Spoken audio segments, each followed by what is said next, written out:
ఇక పద్మ అవార్డుల్లో తెలంగాణకు అన్యాయం జరిగిందన్నారు భువనగిరి ఎంపీ చామల కిరణ్ కుమార్ రెడ్డి. రాష్ట్రం ఏర్పడి 10 ఏళ్లు దాటినా కేంద్ర సర్కార్ ఇంకా తెలంగాణపై వివక్ష చూపుతుందని ఫైర్ అయ్యారు. సీఎం రేవంత్ రెడ్డి సిఫార్సులు లెక్క చేయకుండా అవార్డులను ప్రకటించారని అన్నారు. దేశంలోని అన్ని రాష్ట్రాలకు ప్రాధాన్యత కల్పిస్తూ ఒక్క తెలంగాణకు మాత్రమే అన్యాయం చేయడం ఏంటని ప్రశ్నించారు.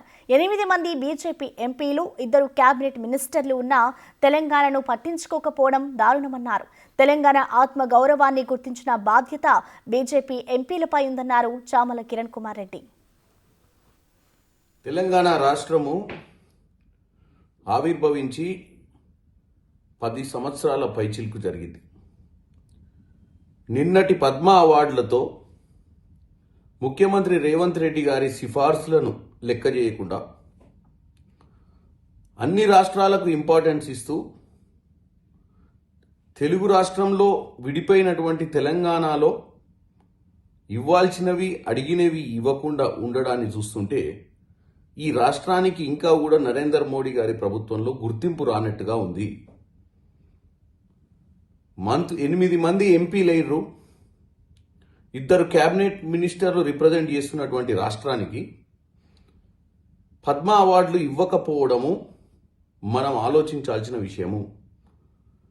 మన ఆత్మగౌరవము, మనము ఒక తెలంగాణ రాష్ట్రాన్ని సాధించుకోవాలని ఎన్నో బలిదానాలతో తెచ్చుకున్న రాష్ట్రానికి ఈరోజు వరకు గత 10 సంవత్సరాల్లో కేసీఆర్ పరిపాలించినా కానీ అప్పుడున్నటువంటి కేసీఆర్కి వారికి ఉన్నటువంటి వైర్యం సరే అప్పుడు ఏదో పడలేదనుకున్నాం.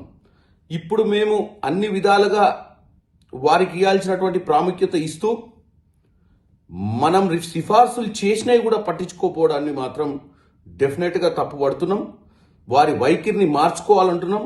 రానున్న బడ్జెట్లో కూడా తెలంగాణ అనే ఒక రాష్ట్రం ఉంది. తెలంగాణ అనే రాష్ట్రానికి విభజన హామీలు ఉన్నాయి. తెలంగాణ రాష్ట్ర ప్రజలు ట్యాక్సులు కడుతున్నారు. తెలంగాణ రాష్ట్రం ఈరోజు భారతదేశంలో అన్ని రాష్ట్రాల కంటే మెరుగైనటువంటి ట్యాక్సేషన్ సిస్టంతో సెంట్రల్ గవర్నమెంట్కి రావాల్సిన వాటా ఎక్కువ శాతం తెలంగాణ నుంచి పోతుంది. మాకు రిటర్న్ రావాల్సింది కూడా ఉంది.